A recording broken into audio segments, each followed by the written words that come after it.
오늘 본문 말씀은 새벽 기도회 때 저에게 할당된 본문이었습니다. 요즘 새벽 기도회는 고린도전서의 말씀이 증거되고 있습니다. 전날 말씀을 전하고 이게 아니다 싶어 다음날 제가 잘못 전했다고 번복하였습니다. 혹시 그때의 상황을 기억하시는 분도 있으실 겁니다.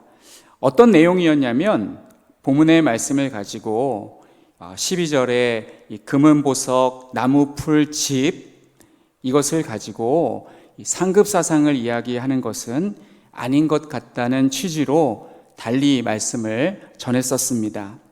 어렸을 때 모교회 목사님을 통해서 본문의 내용을 가지고 소위 개털모자, 금면류관 설교를 듣고 자랐는데 신학을 공부하면서 이것은 아니지 않을까라는 생각이 들기도 하였습니다.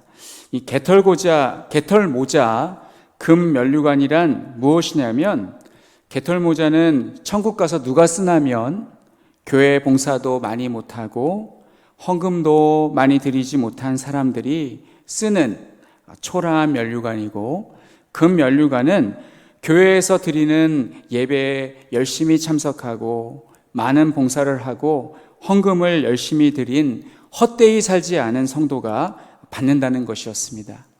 이 말인즉슨 구원은 하나님의 은혜로 값없이 받는 선물이지만 선행은, 그리고 봉사한 것은 구원을 얻는 데 있어서 영향을 미치지 못하지만 천국에서 상급으로 받는다는 것이었습니다. 이렇게 정리를 하면 인간의 구원은 하나님의 은혜 더하기 인간의 선행이라는 천주교의 잘못된 구원관을 피해갈 수가 있고, 오직 믿음, 오직 은혜라는 종교개혁의 정신과 모순되지도 않습니다. 하지만 이 말씀대로라면 천국에서도 상급에 따라서 있는 자와 없는 자의 격차가 발생한다는 말이 되고, 천국에서도 상대적 박탈감이 생길 수밖에 없을 것 같다는 생각이 들었습니다. 저처럼 생각하고 질문하는 사람들이 있기 때문에 천국에서는 상급에 차등은 있어도 박탈감은 느끼지 못하고 오직 각자가 받은 상급에 기쁨만을 누리는 곳이다라고 하는데, 이 또한 납득이 되지 않았습니다. 물론 이러한 가르침을 의심 없이 받아들이고 열심히 봉사하고 헌금하고 신앙하는 모범적인 성도님들이 있습니다만, 혹자는 저처럼 잘 납득하지 못하고 성도들의 봉사를 독려하기 위해 만들어낸 설교로 오해하기도 하였습니다.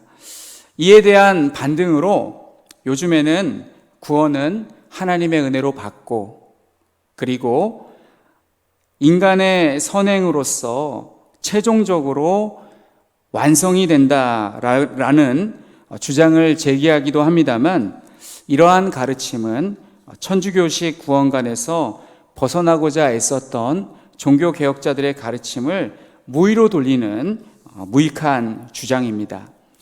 그래서 저는 개인적으로도 이 부분에 대한 정리가 필요했습니다. 오늘 저는 상급 사상을 어디까지 받아들여야 하고 어디에서 선을 그어야 할지에 대해서 말씀을 나누고자 합니다. 본문 이 10절의 말씀을 보시면 사도 바울이 털을 잘 닦아두었다고 합니다. 본문에서 터는 두말할 것도 없이 사도 바울이 전한 복음입니다. 이어서 11절 말씀을 보시면 터는 복음의 핵심인 예수 그리스도라고 말씀합니다. 그런데 터는 다 똑같습니다. 예수 그리스도로 다 똑같은 터를 가지고 있습니다. 이 말씀은 모두가 다 예수 그리스도로 동일하게 구원을 얻는다라는 말씀입니다. 그런데 집을 짓는 재료는 다릅니다. 본문에서는 집을 짓는다라는 말씀은 없고 단순히 금이나 은이나 보석이나 나무나 풀이나 지프로 이 터 위에 세운다. 무엇을 세우는지는 정확하게 모르겠습니다만 무엇인가를 세운다라고 그렇게 말씀하고 있습니다. 어떤 사람은 금, 은, 보석으로 쌓아 올리고 어떤 사람은 나무, 풀, 집으로 쌓아 올립니다. 누구나 다 금은 보석으로 집을 짓고 싶지만 무엇인가를 세우고 싶지만 금은 보석으로 세우려고 하면 비용과 시간이 많이 듭니다. 영국의 전래동화 중에 아기돼지 삼형제 이야기가 있습니다. 후에 이 이야기를 디즈니가 각색하여 애니메이션으로 만들기도 하였습니다. 엄마 품을 떠나 독립하게 된 아기돼지 삼형제는 각자 자기가 살아갈 집을 짓습니다. 첫째는 지푸라기로 초가집을 짓고, 둘째는 나무로 집을 짓고, 셋째는 벽돌로 집을 짓습니다. 꾀가 많은 첫째는 지푸라기로 집을 짓는데 오랜 시간이 걸리지 않았습니다. 얼른 집을 짓고 남는 시간에 잠을 자거나 쉬는데 사용했습니다. 둘째는 첫째 형보다는 좀 더 근면했던 것 같습니다. 기왕에 집을 짓는 것, 지푸라기보다는 나무로 지어 여름에 비가 오고 겨울에 눈이 와도 버틸 수 있는 좀 더 튼튼한 집을 지었습니다. 그런데 이 막내는 이 첫째와 둘째가 볼 때 좀 과하다 싶을 정도로 벽돌로 집을 짓고 있었습니다. 첫째와 둘째는 벌써 공사를 마치고 편하게 즐기며 시간을 보내고 있는데 셋째는 겨우 아래에서부터 벽돌로 집을 짓고 있었습니다. 집을 짓는 중간에 밤이 되면 이슬을 맞기도 하고 비가 오면 비를 맞으면서 몇 달에 걸쳐 이 공사를, 집을 짓는 일을 마쳤습니다. 그러나 나중에 이 이야기에 반전이 있게 되는데 그 반전은 아기돼지 삼형제를 잡아먹으려고 나타난 늑대가 나타남으로써 반전이 시작이 됩니다. 누가 가장 현명했는지를 알려줍니다. 삼형제 중에 가장 현명한 돼지는 바로 셋째 돼지였습니다. 첫째 돼지, 이 초가집으로 만든, 지푸라기로 초가집을 만든 그 첫째 돼지의 집은 늑대가 입으로 바람을 후 하고 부니까 순식간에 날아가 버리고 말았습니다. 돼지가 허겁지겁 이제 둘째 돼지 집으로 피신하였습니다. 나무로 지은 집, 이 지푸라기로 지은 집보다는 좀 더 견고하겠지만 마찬가지로 이 늑대가 몇 번에 걸쳐서 바람을 불어넣으니까 이 나무로 지은 집도 결국에는 휘청거리더니 다 붕괴되고 말았습니다. 자, 이제 첫째와 둘째가 셋째 돼지의 집으로 피신합니다. 이 셋째 돼지의 집에 피신했을 때 이 벽돌로 지었기 때문에 늑대가 아무리 바람을 세게 불어도 그 집은 절대로 무너지지 않았습니다. 나중에 그 늑대가 그 지붕에 굴뚝으로 들어가려고 하다가 밑에서 이 펄펄 끓는 물을 끓이고 있다가 그 늑대를 오히려 골탕 먹인다라는, 늑대를 다시는 못 오게 쫓아버린다라는 그러한 이야기가 아기돼지 삼형제의 이야기입니다. 오늘날도 마찬가지입니다. 어떤 성도는 적당하게 신앙생활을 합니다. 어떤 성도는 참 미련하게 신앙생활을 합니다. 헌금도 형편에 따라서 적당하게 하고, 주일도 적당하게 지키고, 봉사도 적당하게 하면 좋으련만 헌금을 정확하게 하려고 하고, 주일도 정확하게 지키려고 하고, 봉사도 한번 맡았으면 책임감 있게 하려고 하기 때문에 삶을 즐길 줄도 모르고 절제하고 인내하며 힘들게 어렵게 그렇게 신앙생활을 하는 성도들이 있습니다. 그런데 이런 성도는 사실 금, 은, 보석으로 집을 짓고 있는 성도입니다.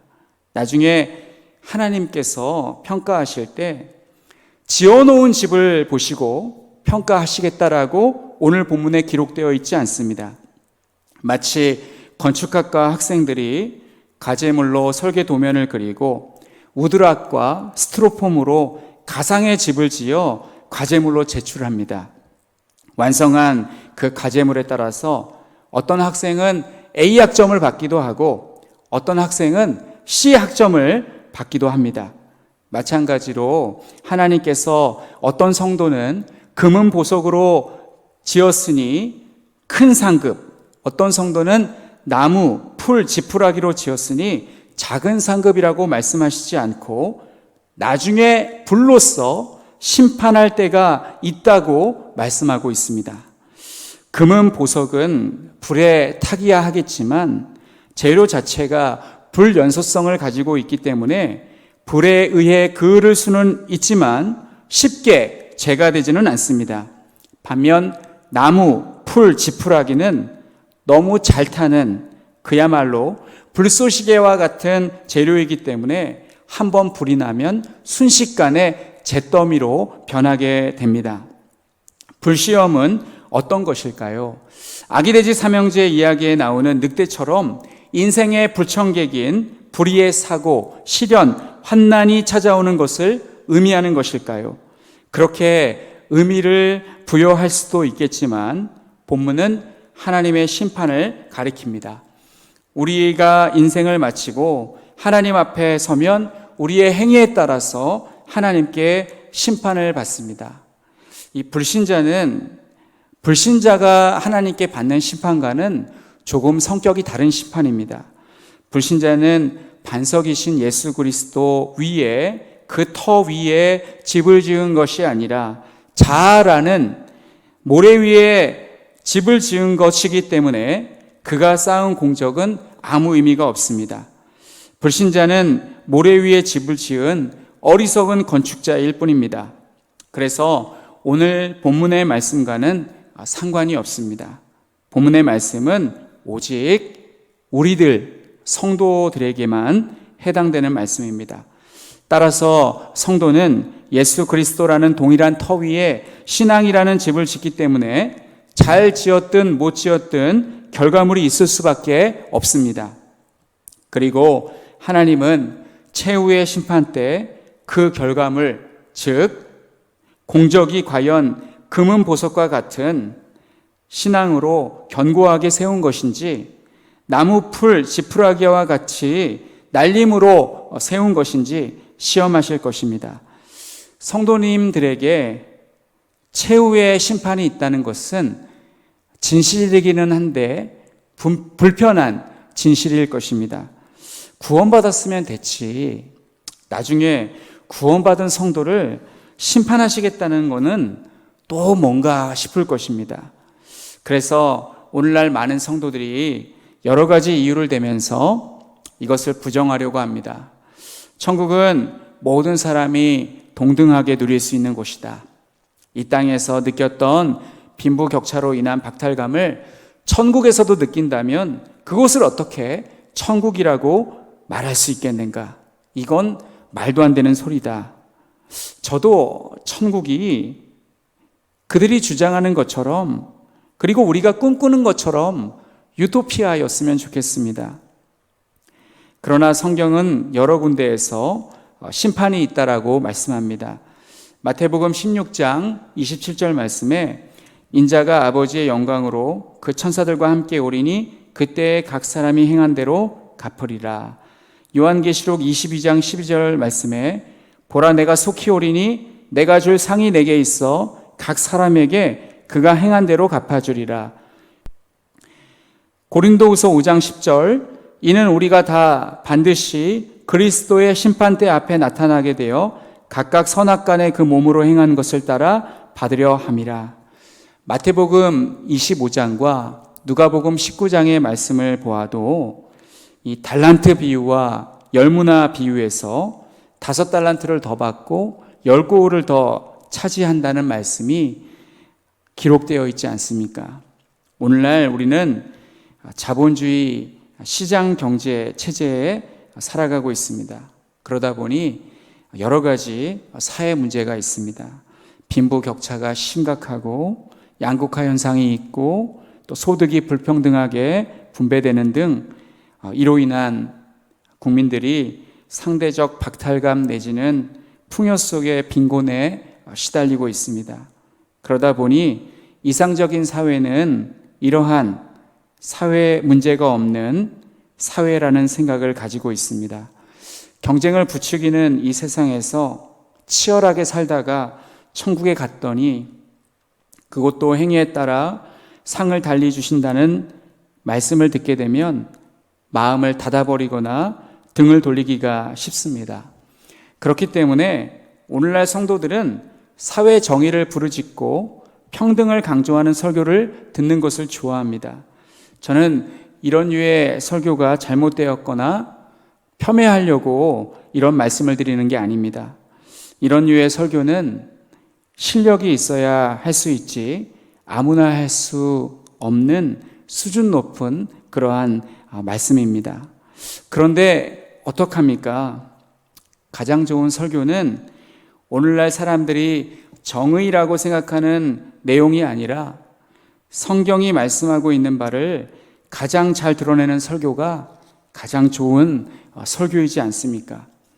사랑하는 성도 여러분, 우리 선배 목사님들이 개털모자, 금연류관 말씀하시면서 열심히 신앙생활 하도록 독려하신 것은 표현 방법에 있어서 세련되지 못한 부분은 있어도 성경적으로 틀리지 않습니다.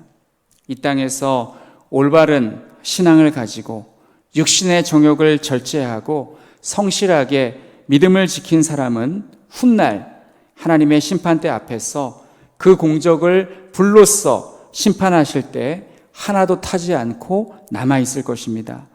그러나 하나님을 두려워하지도 않고 하나님의 어미하신 말씀을 가볍게 토스해버린 성도는 최후 심판 때 그가 쌓은 공적이 허우대는 멀쩡해 보여도 하나님께서 불로써 테스트하실 때 순식간에 잿더미로 변하고 말 것입니다.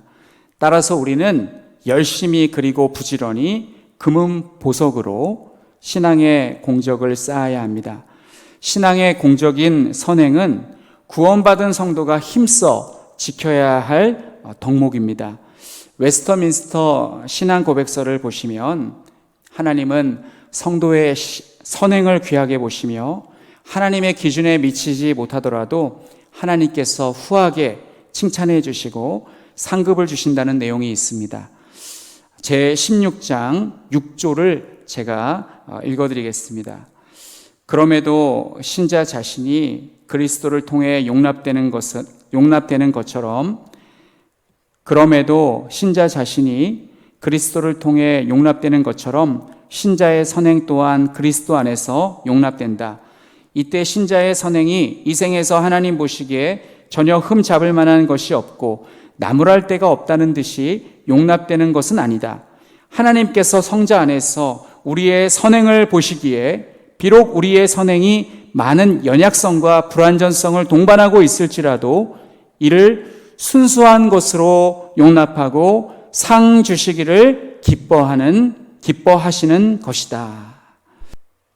웨스터민스터 신앙 고백서에는 이렇게 인간의 성도의 선행을 정리하고 있습니다.